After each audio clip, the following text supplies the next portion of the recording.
முருகப்பெருமான் பக்தர்கள் அனைவருக்கும் என்னோட வணக்கத்தை தெரிவிச்சுக்கிறேன். இன்னைக்கு வந்து 4வது நாளாக நாம வந்து இன்னைக்கு பார்க்கக்கூடிய பாடல் வந்து பார்த்தீங்கன்னா, அருணகிரிநாத பெருமான் திருப்புகழ்ல அருளிய "உம்பர் தரு தேனுமணி" அப்படிங்கிற பாடலோட விளக்கத்தை தான் இன்னைக்கு நாம பார்க்க போறோம்.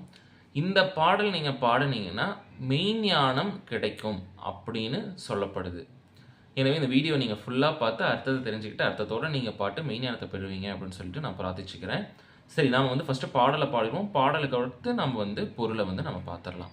முதல்ல பாடல் என்னன்னு பார்த்தீங்கன்னா, "உம்பர் தரு தேனுமணி கசிவாகி ஒண்கடலில் தேனமுது உணர்வூறி இன்பரசத்தே பருகி பல காலும் எந்தனுயிருக்கு ஆதரவுற்று அருள்வாயே தம்பி தனக்காக வனத்து அணைவோனே தந்தை வளத்தால் அருட்கை கனியோனே அன்பர் தமக்கான நிலைப்பொருளோனே ஐந்து கரத்து ஆணைமுகப் பெருமானே" அப்படின்னு சொல்றாங்க. அதாவதுங்க, இப்போ உம்பர் தரு அப்படின்னா, உம்பர் அப்படின்னா என்னன்னு பார்த்தீங்கன்னா தேவர்கள், தரு அப்படின்னா மரம். தேவர்களுடைய மரம் என்ன அப்படின்னு பார்த்தீங்கன்னா கற்பக விருட்சம். அதை தான் இந்த இடத்துல உண்பர் தரு அப்படின்னு சொல்றாங்க. உண்பர் தரு கற்பக விருட்சம். தேனு மணி, தேனு அப்படிங்கிறது இந்த இடத்துல காமதேனு.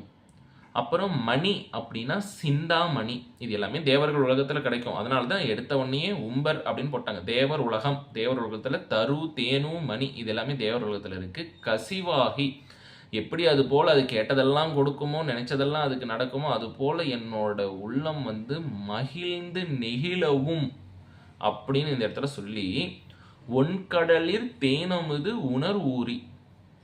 ஒண்கடலில் அப்படின்னா ஒளி வீசும் கடல், பார்க்கடல்.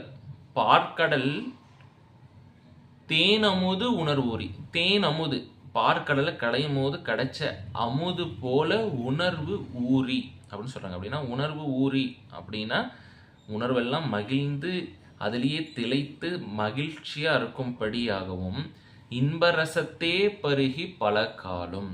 இன்பரசம் அப்படின்னா இந்த இடத்துல இன்பரசம் வந்து சிவபோக ஞானம், அதுதான் வந்து இன்பரசமா இந்த இடத்துல சொல்லப்படுது. இன்பரசம் அப்படிங்கிறது இன்பரசத்தே பருகி பல காலம், பல காலம் என்னோட வாழ்க்கை முழுக்க இந்த இன்பரசமான சிவஞான போதத்தை பருகி பல காலம் இருக்கும்படி எந்த உயிருக்கு ஆதரவு உற்று அருள்வாயே அப்படின்னு சொல்றாங்க.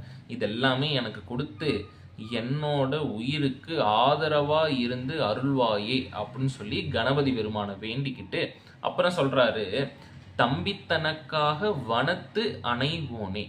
தம்பி தனக்காக, இந்த இடத்துல தம்பி எங்க வந்த? தம்பி யாருங்க? நம்ம சுப்பிரமணிய பெருமான். தம்பி தனக்காக வனத்து அணைவோனே அப்படின்னா வனத்து எங்க நடந்திருக்கு அப்படின்னா திணைப்புணம். திணைப்புணத்துல என்ன நடந்திருக்கு அப்படின்னா வள்ளி திருமணம் நடக்கும்போது யானை மோகனா வராரு பார்த்தீங்களா, அந்த டைம்ல வனத்து திணைவோனே. அதான் தம்பி தனக்காக, தம்பி வந்து கல்யாணம் பண்ணிக்கணும் அப்படிங்கிறதுக்காக வனத்து கானகம் காடுல வந்து எங்க திணைப்புணத்துல அணைவோனே தம்பி தனக்காக வந்து ரட்சித்தவரே தந்தை வளத்தால் அருள் கை கனியோனே. தந்தை வளம் அப்படின்னு தந்தையை வந்து சுத்தி வந்தாரு பார்த்தீங்களா, தந்தையும் பார்வதி தேவியாரும் சுத்தி வந்ததுனால கனி கொடுத்தாங்க பார்த்தீங்களா, அதுதான் சொல்றாங்க. தந்தையை சுத்தி வந்ததனால அருள்கை கனியோனே, தந்தை வளத்தால் அருள்கை கனியோனே அன்பர் தமக்கான நிலை பொருளோனே. அன்பருக்கே தமக்கான அப்படின்னா உரிமை. வெறும் நார்மலா அடியாருக்கு வந்துட்டு வராங்க சாமி கும்பிட்றாங்க அந்த மாதிரி இல்லை, உரிமையானவர். அன்பர் தமக்கானவர், அவங்களுக்கே உரிமையான நிலை பொருளோனே, உண்மையான பொருள். அன்பர் அவர்களுக்கு உரிமையான நிலையான பொருளான விநாயக பெருமானே ஐந்து கரத்து ஆணைமுக பெருமாளே அப்படிங்கிறாங்க. 5 கரமுடைய ஆணை முகம், யானை போன முகமுடைய பெருமாளே கணபதியே வணங்குகிறேன் அப்படின்னு சொல்லி முடிக்கிறாங்க. இந்த பாடலோட அர்த்தத்தை நீங்க தெரிஞ்சு அதோட இப்போ மறுபடியும் நம்ம இப்போ பாடணும் அப்படின்னா, உம்பர் தரு தேனுமணி கசிவாகி ஒண்கடலில் தேனுமுது உணர்வூறி இன்பரசத்தே பருகி பல காலும் எந்த நுயிருக்கு ஆதரவுற்று அருள்வாயே தம்பி தனக்காக வனத்தனைவோனே தந்தை வளத்தால் அருள்கை கனியோனே அன்பர் தமர்க்கான நிலை பொருளோனே ஐந்து கருத்து ஆணைமுக பெருமாளே அப்படின்னு சொல்லி முடிக்கிறாங்க. இந்த பாட்டில் நீங்கள் தினமும் பாடி அருள்ஞானம் பெறுமாறு பிரார்த்திச்சுக்கிறேன். அடுத்த வீடியோவில் சந்திப்போம். நன்றி, வணக்கம்.